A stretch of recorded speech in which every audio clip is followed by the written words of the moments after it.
Real Madrid, Atlético de Madrid, 23e journée de la Liga et nouveau gros test pour la Maison Blanche. Voilà un sacré tournant dans la saison, Jota. Ouais, un gros match parce que oui, le Real Madrid s'est vu rattraper un petit peu en Liga, donc c'est déjà un petit tournant parce que le Real peut quand même se donner un peu d'air ou se faire douter après ce match. Tout ça avant de jouer une double confrontation face à City en Ligue des Champions. Donc évidemment, un match a une importance primordiale. Ouais. On se donne rendez-vous en fin de vidéo pour notre nouvelle, enfin nouvelle non, pas plus tant que ça, hein, rubrique les paris de Jota, de moi-même en partenariat avec Unibet et notre ami Punto. Jusqu'à 100 euros hein, de bonus rendu entre guillemets sous la forme de free bet avec le code Real France si le premier pari est perdu bien sûr avec le code Real France donc où le lien est dans la description. On en reparle en fin de vidéo. D'abord petit focus sur l'Atlético comme d'habitude, deuxième de la Liga, 37 buts marqués et seulement 14 buts hein, encaissés en Liga, c'est la meilleure défense du championnat espagnol, cinquième aussi de la Ligue des Champions mine de rien avec 6 victoires sur 8 matchs. Ouais, ils font quand même une saison solide hein. Ah, très solide, plus que solide même. Ils ont perdu un match sur les 20, 21, 22 derniers 21. et sur les 21 avec donc une défaite et un match nul contre, alors ils ont une défaite je crois contre Leganés et un match nul contre Villarreal à domicile. Donc en gros, ils lâchent 5 points seulement sur, bon alors ouais, c'est toute compétition confondue, mais ils lâchent 5 points sur leurs 21 dernières confrontations, toutes compétitions confondues. C'est démentiel, c'est une saison de malade mental. Voilà, c'est une équipe qui a retrouvé un petit peu, d'équilibre, qui a retrouvé de sa superbe, qui a retrouvé aussi une défense, ça qui avait disparu, depuis 2-3 ans. Donc oui, c'est une équipe, valeureuse et une équipe qui a vraiment de la qualité avec Julián Alvarez et Griezmann devant qui tournent, très, très bien. Milieu de terrain avec un Rodrigo de Paul, qu'on aime ou qu'on n'aime pas, qui est un très, très bon joueur. Et puis, Giovanni Simeone, d'autres individualités. Il y en a tellement dans cette équipe que forcément le Real aura fort à faire parce qu'en face, c'est du très solide. Ouais, j'avais noté la stat, hein, c'est sur les 21 derniers matchs, toutes compétitions confondues. L'Atlético, c'est donc 19 victoires, un match nul et une défaite. Et je crois qu'ils sont allés jusqu'à 15 victoires ou 16 consécutives, Ça, victoires je crois. consécutives. Voilà. Et puis cette défaite à Leganés, il y a peu, sur le début de mois de janvier, il me semble. Enfin, mi-janvier plutôt. Bref, on parlait de la défense qui est très solide. On a aussi une attaque, je trouve, qui est devenue plus diversifiée diversifiée côté Atlético de Madrid. Parce que là, rien qu'en Liga, on a Griezmann qui est à 8 buts. On a Sorloth, l'une des recrues, 8 buts. On a Alvarez, l'autre recrue, 6 buts en Liga. Ça tourne bien. Ça tourne très bien et tu parles même de Sorloth, mais Sorloth, il joue pas énormément parce que Julián Alvarez s'est vraiment imposé, et c'est vraiment lui, le fer de lance, devant. Évidemment, Antoine Griezmann, on le présente plus. Ils ont des latéraux et des joueurs, des ailiers offensifs qui tournent très bien. Giovanni Simeone, c'est très fort. Samuel Lino, c'est Samuel, je crois son prénom, mais en tout cas Lino, c'est vraiment un joueur qui a un rendement incroyable cette saison, qui est très, très fort sur son côté, qui est décisif. Voilà, au milieu de terrain, il y a du Marcos Llorente. Enfin, ils ont vraiment beaucoup de joueurs, très bons. Ça a bien pris en tout cas, il y a une belle osmose dans ce club. Voilà, je vais finir, les louanges à l'Atlético parce que je suis supporter du Real et pas des Colchoneros mais voilà, il faut reconnaître et constater que c'est une équipe qui est très forte cette saison, l'une des meilleures d'Europe sans aucun doute et qui est très équilibrée et donc encore une fois, je le répète, mais ça va être un match, très, très compliqué. Tout à fait. Est-ce que tu sors sur la forme du moment, est-ce que tu sors un joueur en particulier? Heu, Franchement, il y en a plusieurs au final. J'ai envie de te dire Giovanni Simeone qui est incroyable, mais vraiment celui qui est vraiment en forme, c'est Julián Alvarez, qui a vraiment, retrouvé de sa superbe, qui s'impose devant, qui marque, il est décisif, il avait besoin de confiance. Moi, c'est l'attaquant et on en avait déjà parlé sur des vidéos présentes, c'est l'attaquant que je voulais, c'est vraiment le profil que je voulais au Real. Ce genre de petit attaquant qui est technique, qui a vraiment du QI foot, qui est capable de décrocher, de jouer en profondeur. Tu vois, c'est un profil à la Benzema, sans tout ce que ça implique sur Benzema, parce qu'il a pas son jeu de tête et je compare pas les 2 hommes, mais en tous les cas, dans l'intelligence de jeu, c'est vraiment le profil qui, pour moi, aurait bien collé devant au Real et si j'avais été le Real Madrid, évidemment, je me serais jeté sur ce profil. J'aime beaucoup le joueur et après je suis obligé de parler d'Antoine Griezmann. C'est pourtant pas un personnage que j'aime beaucoup dans sa façon de dans sa façon d'être un petit peu dans le milieu du foot, mais par contre quel joueur, quelle élégance, quelle efficacité. Vraiment c'est un joueur hors norme et qui est toujours important, qui a une importance essentielle dans le système de Simeone donc voilà, il y a pas un seul joueur sur lequel j'ai envie de faire un focus. Il y en a vraiment beaucoup parce que c'est pléthore de joueurs de qualité. Même, tu vois, un Marcos Llorente qui est formé chez nous, c'est un joueur qui peut évoluer à différents postes. Tu peux le voir en 6, tu peux le voir en 8, tu peux le voir latéral, tu peux le voir aussi plus haut et ils ont de la polyvalence à plusieurs postes et sur différents profils et c'est aussi ça qui fait leur force, je trouve, cette saison. Mm, mm. À noter comme au match aller, on avait fait un but partout là-bas et qu'au Bernabeu, on reste sur deux matchs nuls aussi consécutifs, un but partout également à chaque fois.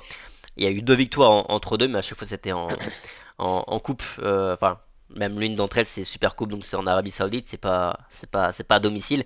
Et puis là c'était ce fameux match en Coupe du Roi où on revient en fin de match et qu'on gagne en prolongation. Côté Real, on s'en est bien sorti en milieu de semaine. En tout cas, on s'est sorti de ce qui ressemblait à un beau piège. Mais c'est un tout autre morceau qui arrive, on le sait. Et tu l'as souvent répété quand même sur ces dernières semaines. Même quand il y a eu des victoires un petit peu éclatantes du Real Madrid, tu attends le Real Madrid dans un match, un gros match. Un match comme celui-ci, le voici, ce prochain test. Est-ce que le Real est prêt ou mieux préparé selon toi? Prêt, mieux préparé, non. Quand je vois quand je vois la bouillie qui a été servie face à Leganés, non. Ni mieux préparé, ni prêt. Alors après voilà, c'est pas le même 11 qui sera mis en place, samedi. Il y aura forcément toute l'armada offensive et il y aura le meilleur 11 possible qui sera forcément, évidemment bien meilleur que celui qu'on a vu, face à Leganés. Maintenant, voilà, le Real, c'est toujours une crise défensive. Il y a, pour moi, pas d'équilibre de trouver. Il y a pas d'osmose de trouver défensivement. Le Real est pas au point. Mais j'attends ce Real enfin, dans ces matchs-là, c'est ce que je disais. J'attends les grands joueurs dans ces matchs-là. J'attends que le Real réponde dans ces matchs-là parce qu'il a une importance primordiale. Encore une fois, en Liga, l'Atlético peut nous repasser devant, alors que si on gagne, bah, forcément, on peut les tenir de nouveau à distance. Et ça, d'avoir une petite cartouche après des matchs de Ligue des Champions que tu vas avoir à gérer face à City, bah, ça peut avoir son importance. C'est toujours une cartouche de côté, potentiellement, pour faire du turnover. Donc voilà, c'est très important, mais j'attends ce Real dans ces matchs-là. J'attends les grands joueurs, encore une fois, comme je le disais. Je pense vraiment que les 15 prochains jours vont être décisifs pour, pour un tas de choses. Pour un tas de choses, là, je mène un peu le sujet plus loin que face à l'Atlético. Évidemment, il faut se focus sur ce match-là qui est très important, mais je réfléchissais un petit peu tout à l'heure et je me disais: «Quand même, il y en a un qui va avoir beaucoup de pression». On est en train de parler de lui comme un leader, comme le nouveau leader. Je trouve qu'on est en train d'éclipser un petit peu Vinicius, mais je me dis quand même, si jamais le Real Madrid, là, dans les 15 jours qui arrivent, ne passe pas en Ligue des Champions et sort en 16e de finale, ce qui serait donc une première dans l'histoire parce que ça ça aurait une équivalence de sortir en poule, hein, mine de rien, avec Kylian Mbappé, alors que l'an passé, on remportait la Ligue des Champions. Attention aux critiques qui pourraient, fustiger l'attaquant français et je trouve que ça pourrait foutre le bordel un petit peu, là-dedans. Le Real s'éparpille un petit peu avec l'arbitrage. Un Real Madrid qui maîtrise pas ses gros matchs et qui pourrait sortir d'une compétition dès février. C'est vraiment un tournant. Là, les 15 prochains jours qui arrivent, c'est un tournant pour le Real. Ça commence dès le match face à l'Atlético. Il va falloir prier pour retrouver de la confiance, pour retrouver du jeu et surtout pour pas perdre de joueurs avant la double confrontation aussi. Donc, importance cruciale de ce match de samedi qui va s'enchaîner forcément avec la double confrontation. Mm. D'ailleurs, est-ce que tu penses que d'une manière ou d'une autre, le match de City qui arrive derrière peut impacter le derby? Non, je pense pas. Je pense pas parce que, bah, tu le sais très bien, Tom, là, les joueurs, ils sont là pour les gros matchs. Il y a pas de fatigue, tout le monde voudra jouer. Il y aura pas d'impact en fait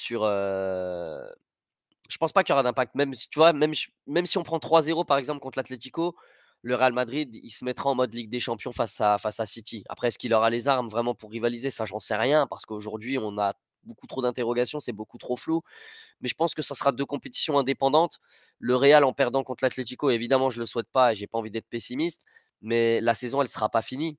Tu te rappelles, je te disais, quand on était en décembre, je te disais, on fera déjà aussi un bilan fin janvier. Fin janvier, le Real, au final, a accentué son avance sur ses adversaires et je t'ai dit, on fera même un bilan fin février parce que, bon, c'est facile de dire ça, mais parce qu'il y a des choses qui peuvent changer, des matchs tous les 3 jours, c'est compliqué. Et regarde là, Finalement, on était à plus 7 sur le Barça, plus 4 sur l'Atlético, si je dis pas de bêtises, fin janvier. Hmm. Tu vois, 10 jours plus tard, tu peux être derrière. Le foot, ça va très, très vite. Donc, il y aura pas d'impact parce que les joueurs, c'est des pros et ils sont professionnels, ils savent, ils ont l'habitude. Maintenant, évidemment que si tu perds face à l'Atlético et que tu perds, je crois que ça doit être une 8e ou 9e fois cette saison et que tu as pas battu un gros à part «l'Atalanta» entre guillemets, bah oui, ils vont forcément se poser un petit peu de questions. Je pense pas que ça troublera le match face à City, mais par contre, nous, on aura des réponses sur le niveau de l'équipe. Mm. Bon, la bonne nouvelle quand même, c'est que premièrement, pas mal de titulaires ont pu souffler en milieu de semaine, hein. Je pense au Mbappé, au Bellingham, Thibaut Courtois et compagnie. L'autre bonne nouvelle, c'est que Eduardo Camavinga est de retour et que a priori sera disponible pour le derby madrilène. Bon, difficile quand même de l'imaginer titulaire, mais en tout cas, c'est déjà une bonne cartouche en sortie de banc. Ouais, c'est une très bonne cartouche. Le retour de Camavinga, c'est forcément une bonne nouvelle, même si ses dernières sorties avant blessure étaient pas dingues. Ça reste un joueur doté d'une qualité folle et qui fera à coup sûr du bien.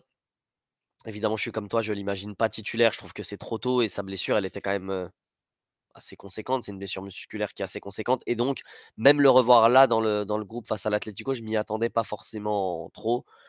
Mais je pense que c'est même presque plus psychologique de le réintégrer dans le groupe, de réintégrer du monde. Je pense que c'est aussi mental que le Real a besoin de se libérer. Tu vois, il y a beaucoup de blessures, il y a beaucoup de joueurs qui disparaissent, l'équipe change beaucoup. Voilà, je pense que les mecs vont quand même, en tout cas, j'espère poser leurs couilles sur la table, permets-moi l'expression, mais je suis quand même confiant par rapport à l'état d'esprit qui régnera. Après, encore une fois, est-ce que vraiment cette saison, on a les armes pour rivaliser avec ce genre d'adversaire? Pour le moment, non. J'espère qu'il y aura un déclic dès samedi. Pour Camavinga, Carlo l'avait déjà annoncé quand même la semaine dernière, donc je pense qu'il pourrait quand même avoir des minutes de jeu, mais évidemment titulaire, je pense qu'on peut l'écarter. Bon, par contre, défensivement, bah, c'est un désastre, hein. Un Euh, chantier. tu vois quoi comme défense? Est-ce que Fran Garcia sera de retour à gauche ou pas? Fede Valverde à droite? Euh, le seul petit doute que j'ai, c'est Fede Valverde à droite, honnêtement, ou Lucas Vasquez. Alors moi, je vais te dire ce que je pense qu'il va y avoir, Hmm. et presque ce que je mettrais alors que je l'ai critiqué, mais je pense que je mettrais Lucas Vasquez à droite. Je pense que je mettrais Asensio, Tchouaméni dans l'axe, et je mettrais Fran Garcia à gauche. Je pense qu'à l'heure actuelle, c'est le moins pire. Ces quatre-là, c'est le moins pire. Fran Garcia te dégage plus de confiance, même Ouais, pour un match ouais, que comme ça, que Mendy. Mendy? Ouais, ouais. Ouais, ouais, ouais, ouais, c'est dire, hein. Mais Hmm. il me dégage aucune confiance, mais il m'en dégage beaucoup plus que Mendy sur ce que je vois. Et pourtant, je pense être un très grand défenseur de Mendy parmi les Madridistas. Mais oui, à l'heure actuelle, plus Fran Garcia. Pour la simple et bonne raison aussi, c'est que je pense que le profil de Giovanni Simone, c'est pas forcément un profil méga dangereux en tout cas, c'est gérable pour Fran Garcia. C'est pas comme s'il avait Lookman face à lui ou Mohamed Salah, tu vois, où là vraiment, tu as des vrais casseurs de reins. Giovanni Simone, c'est quelqu'un de très très bon. Moi, je le trouve vraiment très bon, mais c'est scolaire un petit peu dans son style de jeu. C'est très efficace, c'est très bon, vraiment. Moi, je le trouve. Il a 22 ans, c'est vraiment un bon joueur. Mais je pense que c'est plus gérable pour Fran Garcia. Et pourquoi je mettrais Lucas Vasquez? Parce que on l'a vu, Fede Valverde, tu t'inventes pas non plus latéral et il a pas été incroyable. Et donc, autant le mettre à un poste qui est le sien au milieu de terrain pour qu'il soit efficace. Donc, dans ce sens-là, je mettrais plus cette défense. Ouais. Oui, et d'ailleurs, Carlo Ancelotti a quand même donné une indication par rapport à ça, parce qu'il a dit qu'il voyait pas, il a pas dit comme ça exactement, mais en gros, entre Valverde ou Chouameni, sur sa ligne défensive, il en mettrait qu'un des deux. C'est-à-dire il mettra pas Valverde arrière droit plus Chouameni dans l'axe. Il en mettra un sur la ligne défensive, et à mon avis, parce qu'il veut en garder un au milieu de terrain, sans doute. Au-delà du fait que bah, mettre deux milieux de terrain sur quatre défenseurs, c'est pas forcément l'idéal. Mais vu qu'on sait que Chouameni, sauf surprise, honnêtement, va être titulaire avec Raúl Sensio, à moins qu'il nous tente. Bah, t'as pas le choix dans l'axe. Donc, oui, là, c'est plus qu'une indication, comme tu le dis. Moi, j'ai pas eu le temps aujourd'hui de voir ce qu'il avait dit, mais oui, là, tu donnes pratiquement la certitude que Chouameni sera derrière. C'est à, clair. à moins qu'il nous tente un Ferland Mendy, peut-être dans l'axe. Va savoir. Mais bon, non, non. Ah, vu qu'il l'a pas cité pour le coup dans les axios, ce serait fou. Non. Autant ça a été évoqué par Relevo et moi j'avais dit, voilà, j'ai retweeté en disant ouais, je l'avais dit, rappelez-vous, depuis combien de temps je le dis. Autant s'il l'a pas stipulé, qu'il a même parlé de Valverde devant lui dans l'axe. C'est que pour le coup, je pense pas que ce soit dans ses options. Ouais, puis je pense qu'il aurait testé plutôt en Coupe du Roi si vraiment c'était son plan. Après, moi j'ai toujours ce doute hein, à gauche, Mendy ou Fran Garcia. Je pense que moi, Ok, ouais. à titre perso, je pencherais aussi plutôt pour Fran Garcia sur la dynamique. Mais je serais quand même pas surpris que Carlo mette Ah non, plutôt pas Ferland surpris non Mendy. plus, c'est clair. Bon, au milieu de terrain, après, Ceballos, Valverde, Bellingham, puis les trois devant, je pense qu'il n'y a pas de. Attention au potentiel Modric. Il a été apprécié. Modric pour Ceballos, je serais pas surpris non plus, tu vois, de la même sorte dont tu viens de parler du latéral gauche. Si c'est Mendy ou Fran Garcia, t'es pas choqué l'un ou l'autre. Si Modric prend la place de Ceballos, je suis pas choqué non plus. Je pense au même milieu que toi, mais je serais pas surpris. Ouais, moi non plus. De toute façon, il y a tellement de matchs sous Carlo, depuis, surtout sur son deuxième mandat où on est surpris On que. n'aura pas le bon 11, Tom, tu le sais de toute façon. On sait. Bon, en tout cas, tentez, vous, dans les commentaires, de nous donner le 11 de Carlo, si petit prono. Peut-être que vous saurez mieux lire le Carlo Ancelotti. Bon, on va regarder un petit peu où on en est au niveau de la cagnotte avec notre partenaire Unibet. Mais avant, évidemment, disclaimer comme d'habitude, parce que qui dit jeu d'argent dit on joue avec responsabilité, vous le savez. Vous ne devez jouer que ce que vous pouvez vous permettre de perdre. S'il vous plaît, jouez de 3 euros maximum, c'est très bien comme nous on le fait pour notre cagnotte virtuelle. D'abord, je vous affiche les cotes. Le Real qui est favori, hein, 1,86 pour le Real Madrid. 3,62 pour le match nul et 3,90 pour l'Atlético de Madrid. Je crois C'est même. fou. Ouais, là on tourne la vidéo jeudi soir, mais elle était plus haute encore la cote dans l'après-midi. Je sais de quoi je parle puisque ma cote est liée à ça. Petit point cagnotte aussi avec un basculement dans le classement. Il y a du mouvement. Punto qui a perdu sa première place au profit de notre ami Rota et moi qui continue de sombrer. Troisième échec consécutif pour moi. Bon, toi Rota, t'es sur 2 victoires consécutives. T'es plutôt bien. D'ailleurs, c'est quoi ta cote pour ce match-là? Pour le derby. J'ai hésité entre deux cotes. Au début, tu vois, j'ai sélectionné, je voulais pas envoyer et je te l'ai pas dit. Je voulais mettre Jude Bellingham décisif. Il était à 2,40, buteur ou passeur. Je le trouvais pas mal. Ouais. Et je me suis dit, allez, t'as critiqué Punto parce que c'était des petites cotes faciles, un petit peu ça. Donc, on va chercher une cote un peu moins logique, même s'il n'y a rien de logique dans le fait que Bellingham soit forcément décisif dans ce match. Et j'ai pris une des deux équipes marque sur penalty à 2,90. Parce qu'il y a beaucoup de Catalans qui m'ont saoulé cette semaine dans les commentaires et j'ai vu énormément de tweets sur le fait qu'on sait très bien le Real Madrid aura un penalty contre l'Atlético, c'est écrit, etc., etc., etc. Ah bah, j'espère que ce sera le cas. J'espère bien que ce sera le cas pour faire rager un petit peu les Catalans et les fans de l'Atlético. Donc, ma petite cote qui en plus me ferait plaisir, j'y crois. Mhm. 2,90, c'est plutôt pas mal comme idée. Notre ami Punto, lui, était cherché la très très très grosse cote. Lui, il veut te repasser devant, mais pas seulement, il veut recreuser un écart. Il a misé sur un score exact, 2 buts partout, une cote à 11,20. Il a mis 2 euros dessus, 2 euros virtuels évidemment. Bon, en vrai, honnêtement, je trouve que ça se tente. Voilà. Après, c'est vraiment une très grosse Ouais, cote, après, tu mais vois, je suis en train de regarder. moi La j'aurais plus dernière tenté fois le que 1 partout, moi. l'Atlético a pris, ouais, la dernière fois que l'Atlético a pris plus d'un but dans un match, c'est le 8 décembre, 4-3 Atlético Séville. Et après, bah, c'est pas cette saison.